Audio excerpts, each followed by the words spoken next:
Hi guys, welcome to DD diaries. இன்றைக்கி நாம் ஈஸியாக பொங்கல் எப்படி செய்யலாம் அப்படின்னு பார்க்க போகிறோம். ஃபஸ்ட்டு நம்ம 3/4 கப் பச்சரிசி எடுத்துக்கலாம். அப்புறமா 1/4 கப் சிறுபருப்பு எடுத்துக்கலாம். இப்போ நம்ம அரிசியும் பருப்பையும் தண்ணி ஊற்றி ஒரு 10 நிமிஷம் ஊற வச்சுக்க போகிறோம். அப்புறமா ஒரு குக்கர் எடுத்து அதில் 2 டேபிள் ஸ்பூன் நெய் விட்டுக்கலாம். நெய் நல்லா சூடானதுக்கப்புறமா கொஞ்சமாக ஜீரகம், அதுக்கப்புறம் மிளகு ரெண்டையும் சேர்த்துக்கலாம். மிளகும் ஜீரகமும் நல்லா பொரியணும்.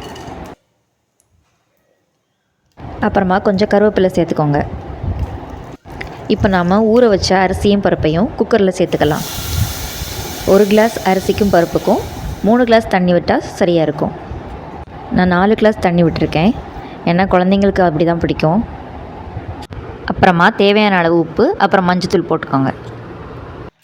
அப்புறமா குக்கரை மூடி வச்சு ஒரு 5 விசில் வந்ததும் எடுத்துடலாம். அவ்வளோதான் ஃப்ரெண்ட்ஸ், டேஸ்ட்டான பொங்கல் ரெடி ஆயாச்சு. இந்த வீடியோ பிடிச்சிருந்தா லைக் பண்ணுங்கள், ஷேர் பண்ணுங்கள், மறக்காமல் சப்ஸ்கிரைப் பண்ணுங்கள். தேங்க்யூ ஃபார் வாட்சிங்.